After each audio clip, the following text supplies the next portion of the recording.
Hey everyone! Welcome back! I am back today because it's Den-O Day! Yay! You guys, thank you so much for joining me on this Den-O Day.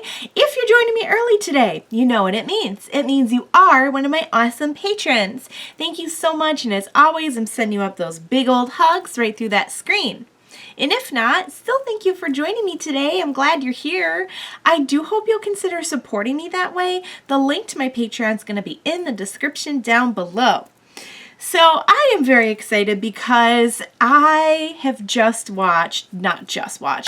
the last Den-O I watched was the Den-O movie, and let me tell you, it was amazing. I never thought I would be left in tears by anything related to Den-O, because usually like my MO with Den-O is to just laugh and laugh and laugh and have a jolly good time. But it was really heartfelt at the end. The whole movie was pretty heartfelt because we were dealing with this whole thing throughout of like Ryotaro having forgotten about his parents a little bit. Like he didn't forget them, but he kind of like forgot what they looked like, and he lost their picture when he was little, and it was just very kind of sweet but sad, you know. And we had, oh my goodness, we had little Ryotaro. At the end we had baby Ryotaro.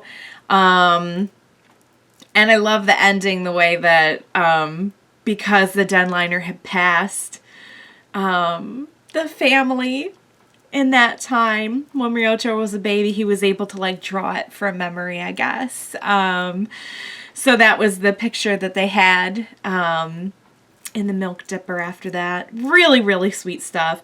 The main plot was awesome as well. I love that, Garo, I just said Garo because I just watched One Punch Man. Oh my god.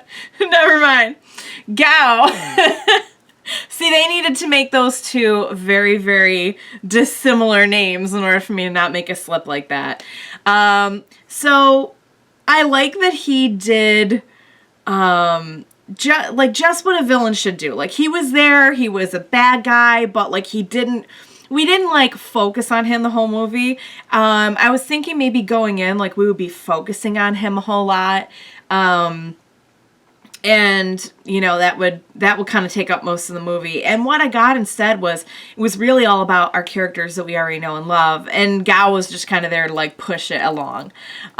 Which is just what I wanted, to be honest with you. But he ended up, you know, I hate to be punny here, but his evil plans were his undoing, literally, because in trying to undo the time when Ryotaro was born, he ended up undoing his own time, and he just went away, just dissipated.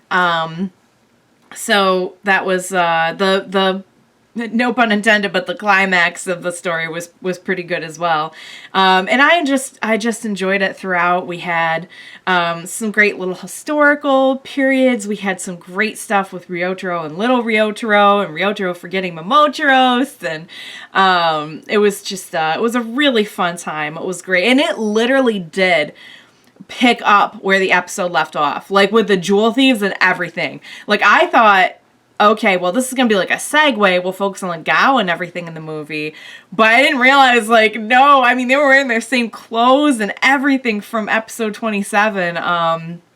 It was like all happening at once. So it really was a must-see movie. So I'm curious to see how much it's going to affect the story going forward, if there are going to be a lot of references to it. You know, it seemed to be incredibly essential to the plot. So who knows where we're going from here. Oh yeah, and how could I forget that Sieg showed back up, and it was amazing. I was so happy to see him again, because you remember I was like, I don't know if we're ever gonna see him again. We did. Of course we did. They're not gonna waste a character like Sieg. He's awesome. So yes, but I am very curious to see where we're gonna go from here. Now that we're past the movie, we're kind of feels like we're past maybe like the first-ish arc now. I feel like we already kind of started on the second arc when we established all the Imagin and moved on to the whole Sakurai story. But now I feel like we're officially okay. Like we're like, what, halfway through the series now? a little bit more maybe. So what do you say we go ahead and get started with the next episode of Den-O? Let's go.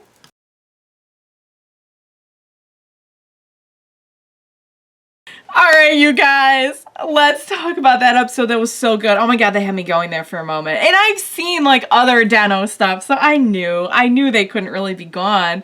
But I like, for all I know, I mean, there's how many episodes left? Like maybe they bring them in on the last episode, you know? That was great. That was so much fun. Oh my God, Momotaros being the biggest tsundere there is to his friends when he knows darn well he loves them and cherishes them.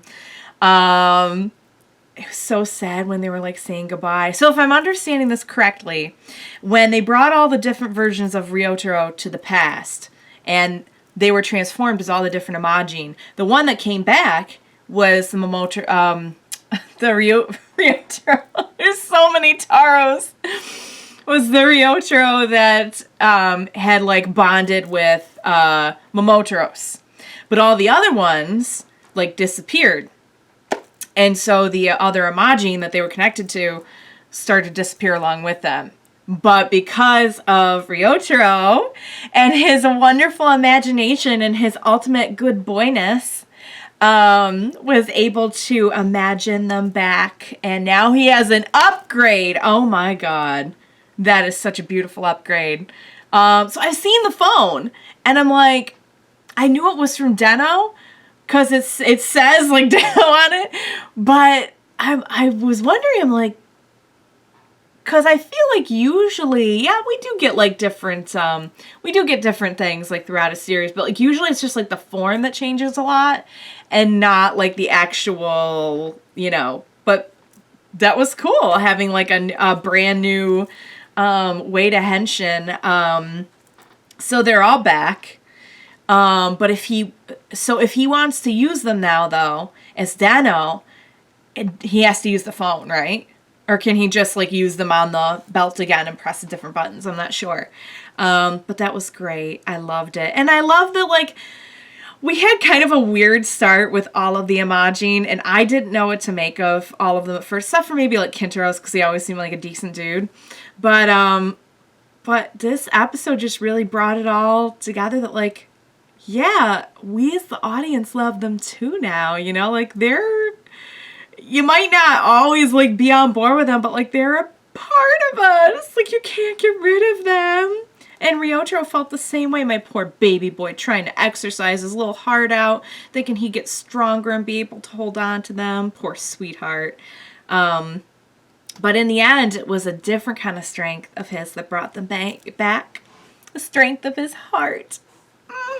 So beautiful. I love it.